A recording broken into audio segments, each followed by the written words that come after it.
a blessing. What an honor, what a privilege to be here at Berkeley School of Theology.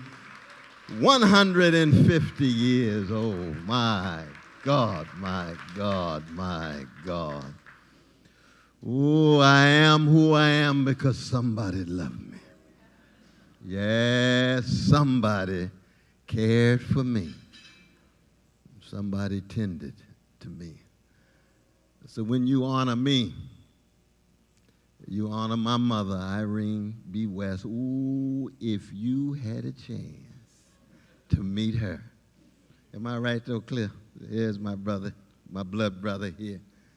If you had a chance to meet Clifton, my father, my sister Cynthia Sherrill, or the brother who I've always been trying to catch up with, taught me how to read, taught me how to talk, taught me how to walk, took me to church, and then took me to the garage with the purple light on Friday night. That's what love is. Give it up for my brother Clifton West. Give it up for my brother Clifton West. There's nobody like him, nobody like him.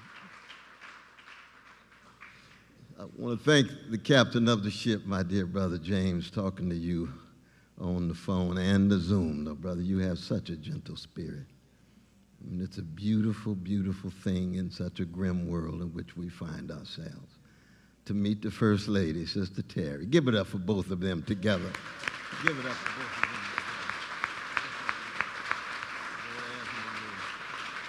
of them. Yeah. Sister Melissa, who's been magnificent in the communication. Oh,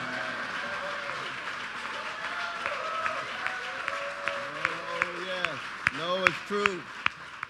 My dear brother, Professor Eric. I don't know where Eric C.I.S. is. Where is he? Where is he? Where is he? There he is. Give it up to our brother.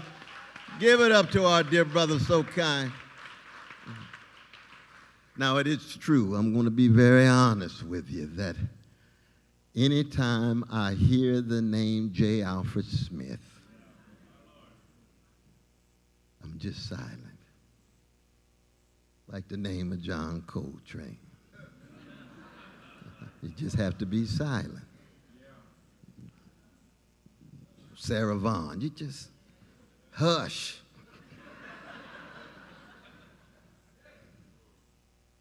Benjamin Mays, hush.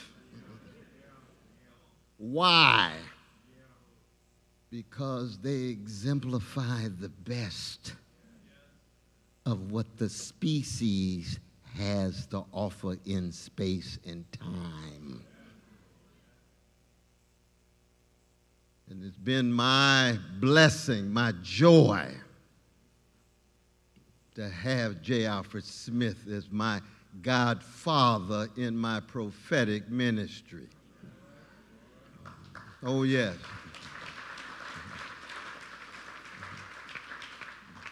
That I am a product of not just the inimitable, indescribable West family with all of our flaws, but all of our majesty. But also Shiloh Baptist Church on the chocolate side of Sacramento, California. That 9th Avenue that cuts right through Oak Park. And there was a genius from Mississippi named Reverend Willie P. Cook, who baptized me, who never went to college, but a college went through him. My vacation Bible school teacher, Sarah Ray, and Deacon Hinton, who would take Cliff and I to the park on the vanilla side of town. The few chocolate folk who were there, they were childless but loved us like we were their children. Oh, what love was so real and concrete as a heart attack, as old as a rock and new as foam. That's what we experienced in Glen Elder, Shiloh Baptist Church. And it was Willie P. Cook's friendship with the one and only J. Alfred Smith. They were brothers in the ministry. and the connection between Shiloh and International Boulevard, Allen Temple. Where's our dear sister, Reverend Jacqueline Thompson? Where is she? Stand up, my sister. Give it up for our dear sister. She's a visionary leader now. She's a courageous leader now, and it is in good hands. It's in marvelous hands. Same tradition going on. The J. Alfred Smith, going back to Amy, his mama, and Clyde, his father, and Martha, his grandmother, on the chocolate side of Kansas City, Missouri.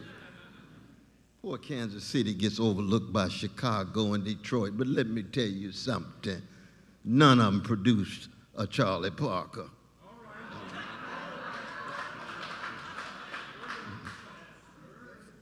Just like Harlem ain't producing Aretha. Aretha's Baptist, you know. And when I listen to these marvelous sonic artists, that's what they are. Marvelous sonic artists, the Beth Eden praise team. Give it up for these folks.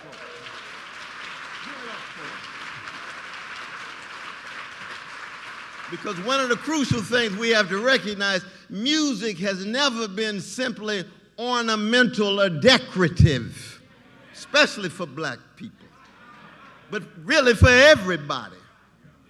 It is constitutive of who we are. It's integral to our lives. Even Martin Luther himself, powerful but deeply flawed figure who stood in the face of the Holy Roman Empire. And what did he say? There's two great gifts that God gives to humankind, the Word of God and music. Martin Luther was a musician. He was a musical composer. A Mighty Fortress is Our God, written by Martin Luther. So when we have the musicians, the sonic artists come forward, don't you ever think that you just entertainment to titillate and stimulate. No. Save that for the decadent market culture that reduces melody and harmony to just cheap titillation and stimulation and turns all of those rich songs of drama and narrative into 7-11 songs where they have 11 words saying 7 times and the song is over. No, that's not my tradition. No, not at all. No, not at all. First you want to sing in tune. Get your key right. Then you want to connect your soul and allow yourself to explore the dark corners of your own heart with your wounds and your scars and your bruises and transmute and transform it into a sound that can touch somebody else with them wrestling with their wounds and scars and bruises so that they can straighten their backs up. And another Baptist named Martin Luther King Jr. said, anytime, every day, people in the language of Sly Stone straighten their backs up, they're going somewhere, because folk can't ride your back unless it's bent.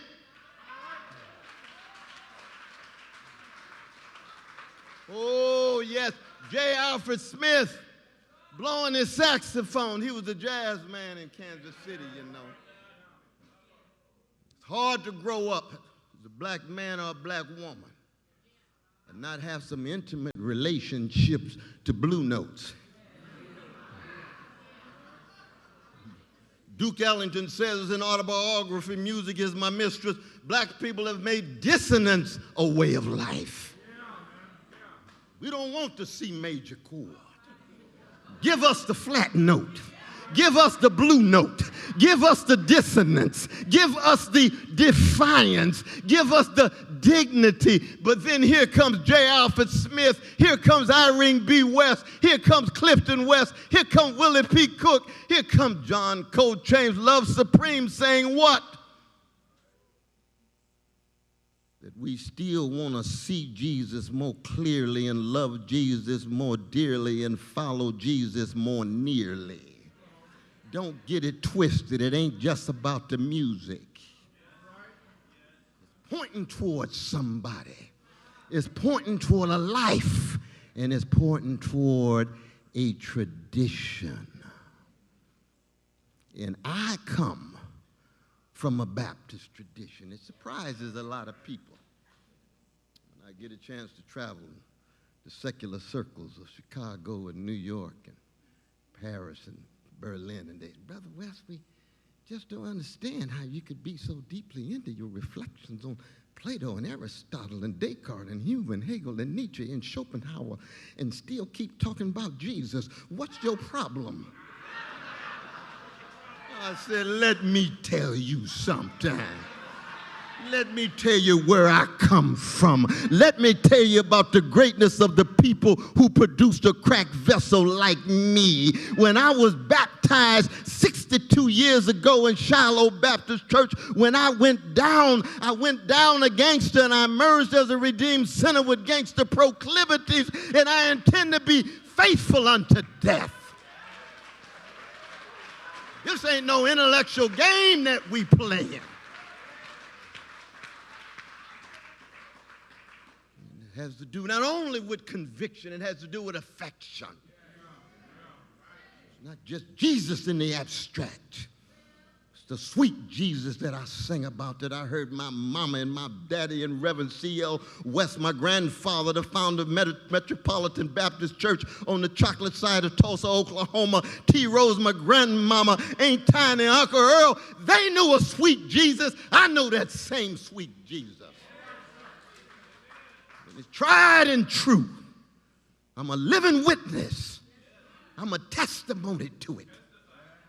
And so whatever forms of intellectual skepticism, whatever forms of intellectual critique, that's fine with me. But in the end, I know where I stand. I stand on a love that lifted me. I stand at the bottom of a cross of a blood that transformed me in such a way that I can try to love my crooked neighbor with my crooked heart, no matter how dark the situation is. Oh, that's where I come from. And I'm just a smart part of it. Because it's hard to find in the last 400 years of people who've been so chronically hated every day, every week, every year, and yet every generation they just keep dishing out these love warriors. Harriet Tubman, where you come from? Sojourner Truth, where do you come from? Ida B. Wells Barnett, where do you come from? Curtis Mayfield, where do you come from, my dear brother Wendell Griffin? We were talking this afternoon. Jim Crow, Arkansas. Here comes Al Green and James Cone and Charles Long. We just lost Pharoah Sanders. It has nothing to do solely with skin pigmentation. We got a whole history of black gangsters and thugs and cowards. It has to do with the people who decide certain ways of being in the world to undergo spiritual formation and ethical cultivation that generates a fortitude and a courage to tell the truth. And yes, that commission that you're working on, that truth, the condition of truth is to allow suffering to speak. Don't tell me you're interested in truth about your life, truth about your empire, truth about your country, truth about your nation, and don't want to say a mumbling word about the suffering, don't want to confront the underside and the night side. That's what truth is all about. You got to wrestle with the suffering. And the people who suffer have no monopoly on truth. It's just that their voices are indispensable. That's why the anthem of black people is what? Lift every, it's not lift every echo. Thank God for the Johnson brothers coming out of Florida with the Negro National Anthem. Because we live in a polarizing, gangsterized culture of echo chambers. When people act as if they're raising their voices, they're just extending the echoes of the chamber from which they come.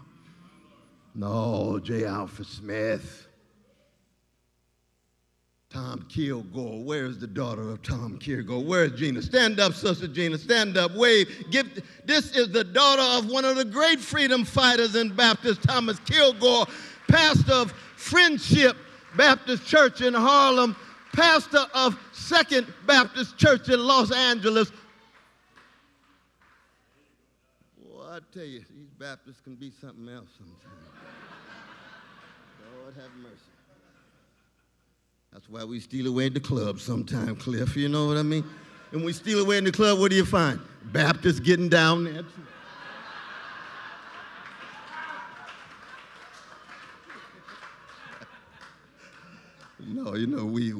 We believe in fun. But we always believe in piercing any deodorized discourse with some funk.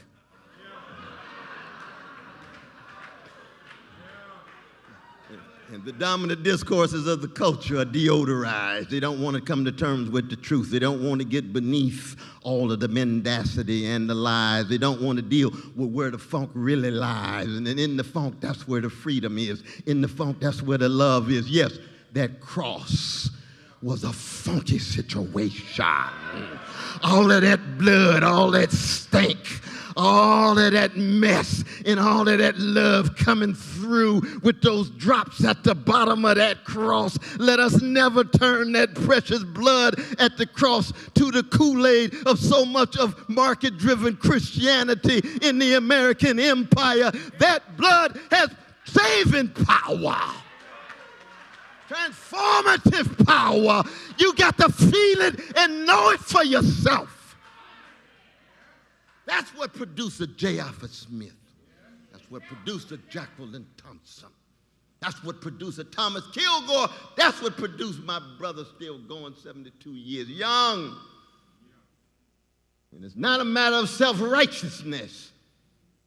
I tell my brothers and sisters at Union Seminary all the time, they come in, justice, justice, justice, justice.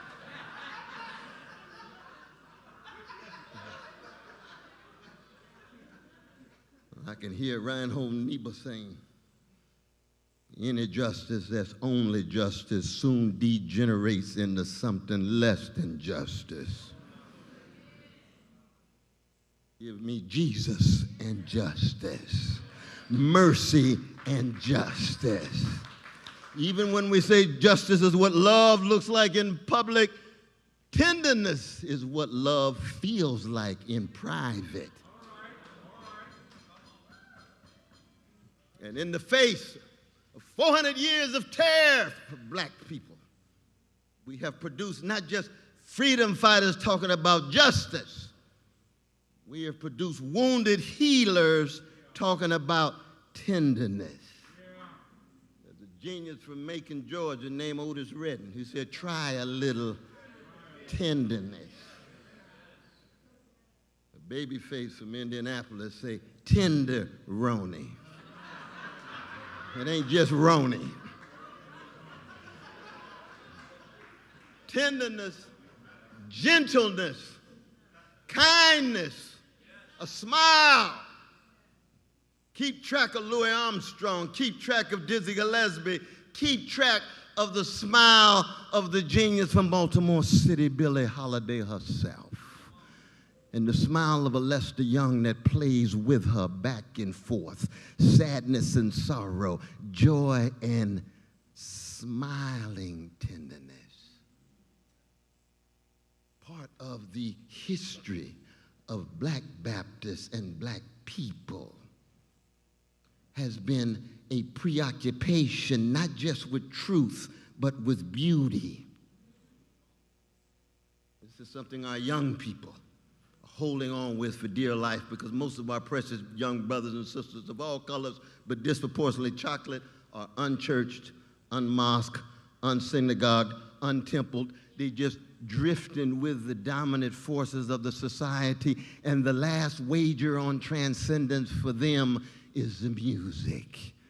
That's why my brother and I put out 3 albums. He writing much of the music, because we want a danceable education to our young folk. We go where they are because we love them, and we let them know that they will never be in the world without our love coming at them. Rilke, one of the great German poets, says in the first elegy, and there ain't no elegies, he says, beauty ain't nothing but the first touch of tear that we can bear. Keats actually says a similar thing in the English tradition. And part of our challenge as Christians, as Baptists, whatever colors, pulling from our tradition, is to try to hold on to a justice seeking that cuts deeper than justice, with mercy and kindness and tenderness and a grin and a hug and a word of encouragement and an enactment of inspiration. Sometimes you don't even need a language. You just look at somebody in a certain way and you say, yes, I believe in you. That's what we got at Shiloh. That's what we got around the corner when that dialectical relationship between Shiloh and the Black Panther Party. I couldn't join the party because they were secularists and atheistic. I said, fine. Anybody concerned about poor folk in the genuine way who love poor people? It could be a Muslim like my dear brother Malcolm X. It could be a Buddhist like my dear sister Bell Hooks. Or it could be secular like the Black Panther Party at their best from working in the breakfast programs. But they would say, Brother West, we don't understand why you won't join. I said, I'm a Jesus-loving free black man. I don't sacrifice my commitment to my Christian calling for political reasons. We can overlap. Then I look on the walls and see Marvin Gaye, and they beat trash and black Christianity. I said, where you think Marvin came from? And they got Luther Vandross. Where you think Luther came from? And they got James Brown, and you know James Brown comes right out of Eveready Gospel Choir of Augusta, Georgia. Ain't no Godfather, soul, and the funk without James Brown coming out of the black church, the bowels of the black church. We can go on and on and on. They would say, well, Brother West, we can see you making an analytical point, but we got some political business right now. I said, oh, okay. All right. But it's a challenge to our churches. All we got to offer is some abstract doctrine rather than concrete lived lives of service. Then we're going to produce Christians who are well adjusted to injustice and well adapted to indifference. And indifference is the one trait that makes the very angels weep. The great Rabbi Heschel used to say, indifference, the evil is more insidious than evil itself. J. Alfred Smith been saying that for 50 years. That's why he and Heschel come together, even though Heschel's a Judaic brother. He's a Christian brother.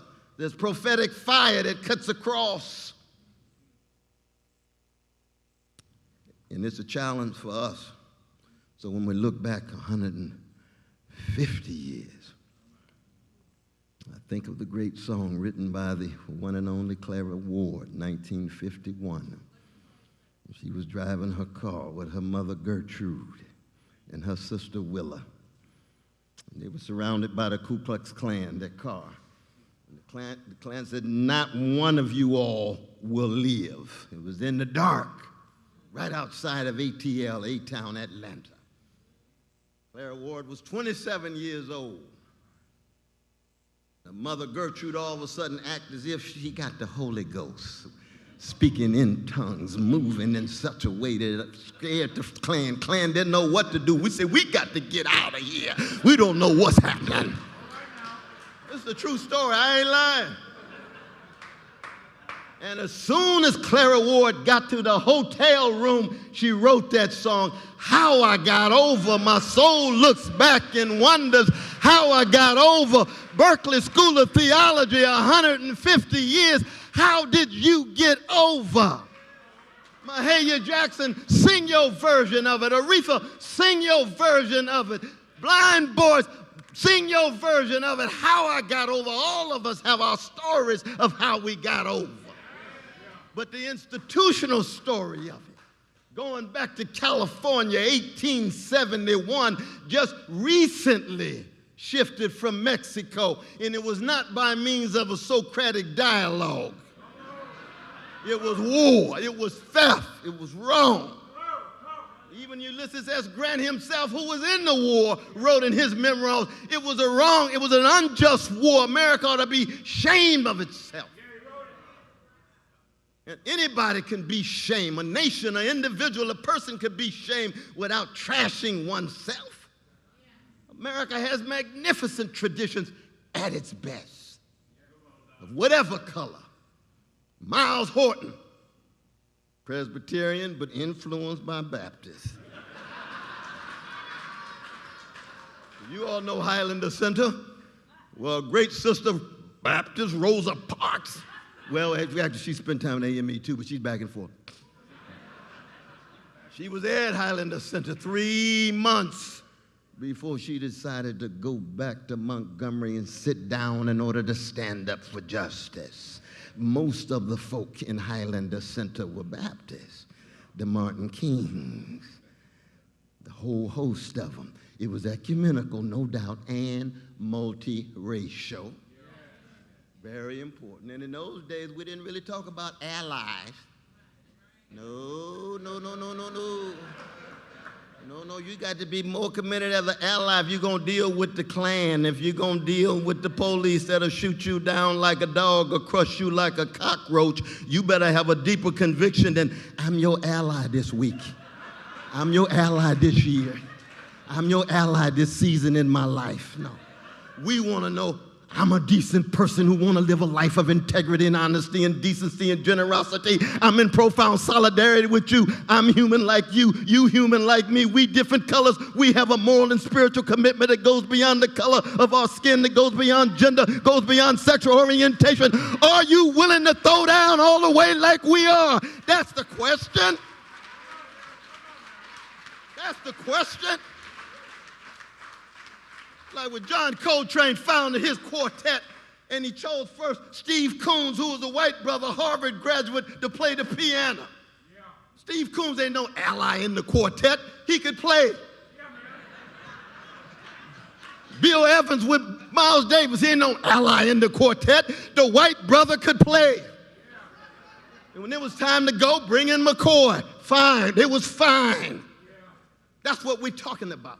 We're losing that capacity to stay in contact with the rich humanity of each and every one of us, given the narrow polarizations taking place, given the hounds of hell, in the language of another Baptist-born genius named Howard Thurman. The hounds of hell of greed and hatred and fear and hypocrisy and envy, and it is shot through each and every one of us. That's why there's no room for self-righteousness. But there's a whole lot of room for courage and consistency. And that's what our young folk are seeing less and less of. So when you talk about the cloud of witnesses for the last 150 years of this grand institution, you ask, who do our precious young folks of whatever color, but especially of peoples of color, who do they see? They see exemplars of success with money, status, image, and spectacle. That's what they see. They want to reduce the struggle for justice and love and freedom to just material gain and pecuniary prosperity. Market culture, commodification of everything. Everything is for sale and everybody is for sale. So you can be highly successful. You can go to the top of the empire. You can go to the top of your profession. You can go to the top of your specialization site and expect people to call you great just because you're the most successful one. And we have to say, somewhere I read, he and she is greatest among you will be your servant. What's the quality of your love? What's the depth of your commitment to the least of these? What are you willing to give up? Dietrich Bonhoeffer didn't write for nothing. Jesus says, come and die. You learn how to live by learning how to die. Paul said Christians must die daily. That was the eulogy of the great Dorothy Day, our white sister, who wrote the day after Martin Luther King Jr. was shot down in Memphis. Martin Luther King Jr. learned how to die daily. Drop the mic and go. Because all of us got to learn how to kill the fear and cowardliness and hedonism and narcissism and parochialism and provincialism inside of us. And it needs to be conquered every day, reconquered every day. And you can't do it by yourself. You're going to need some grace. So you ought to have a relationship that allows you to have that reconfirmed over and over and over again. And part of our problem these days for our young people is they don't see enough spiritual and moral greatness in the flesh. That's what I saw in the West family. That's why when I see the richest person in Hollywood compared to Deacon Hinton and Sarah Ray, I just shake their hand. I say, I appreciate your success. I hope you learn to be great a little bit better. I'm praying for you. Pray for me. Because I'm not impressed by success if you're not using it for something greater than yourself. I'm not impressed with success if you're using success as an idol that you're worshiping, that's simply a mechanism to hide and conceal your own fears and insecurities and anxieties, because what you end up with is a joyless quest for insatiable pleasure.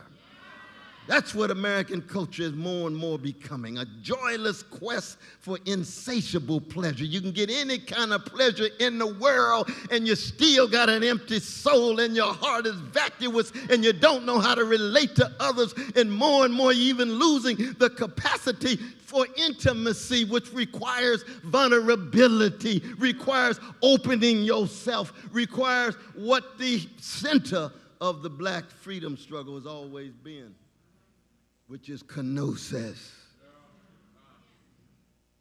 self-emptying, self-giving, not to bring attention to itself, but because you really believe if the kingdom of God is within you, then everywhere you go, you ought to leave a little heaven behind. Seek ye first the kingdom. Other things will be added. But ours is only in the trying. We're not going to save ourselves or save the world. We're simply trying to leave it a little better. We are bearing witness. We become part of a cloud of witnesses that connect we quick with the they dead. And so many of the greatest and the grandest in our history are no longer with us. That's why we need piety of the most profound sort. Remembrance. And Toni Morrison and all of her genius. Now, she's black Catholic. That's all right, Toni. That's all right, Toni. We love you. Her voice is more than indispensable. It's one of the greatest voices produced in the American empire. And her conception of remembrance is what? The regathering of that which has been dismembered. That which has been dispersed, that which has been spread out. And if you live a life where everything is dismembered and spread out, you are rootless and deracinated. You don't know who you are. You don't know your relation to your past. You don't know how to conceive of a future that's based on the best of your past. So you end up being manipulated by a market that produces a ever reducing present tied to consumption, hedonism, and narcissism. And you think to be real is to be what the market has produced. And you end up walking around with all kind of clothes almost like a commercial for corporate America. What you think about my Nike? What you think about my, hey, who are you? What's the relation between you and your mama and daddy and grandmother and granddaddy? What is the relation between you and Nina Simone? What is the relation between you and Jesus of Nazareth? Oh, yes. But I believe we're on the brink of a moral and spiritual revival. And in some ways, if we're not, we're sliding down a slippery slope of outright chaos, organized greed at the top, neo-fascist forms of hatred, making it difficult for any public life to take place, let alone a public conversation. What Brother Martin called a survival of the slickest. Yeah. Casting aside the 10 commandments, obsessed with the 11th commandment, thou shalt not get caught. And that has become a way of life for many, especially at the top. And Brother Trump is just a sign, a symbol. Don't fetishize Trump as if you get rid of Trump, you got the problem solved. No, it's deep in the culture. 70 million voted for the brother. But he exemplifies, say anything, do anything, no accountability, no answerability, no responsibility whatsoever. I act with impunity because I got the power and the followers. That's the end of democracy. That's the end of a republic. That's the end of any civilized way of being in the world. But it's not new. And it's certainly not new for Christians, and the Lord have mercy. It's not new for black people. 244 years of barbaric slavery, another 100 years of neo-slavery. Every 2.5 days for 50 years, some black child or woman or man hanging from some tree, that strange fruit that southern trees bear that Billie Holiday sang about. No, that's not new for black people at all. The challenge is, do we have what our grandmothers and grandfathers had? Do we have a spiritual power and a moral power that can encourage us and galvanize us in such a way that we can love our way through the darkness with a tenacity, putting on the whole armor in such a way that creates possibilities, new ways, new visions, new modes of being in the world? And people say, what is it about these people? We say, we don't know, but we tell you something about Jesus. Because it's not in our power. It's the power working through us. And that's what we have to tell our young people over and over again.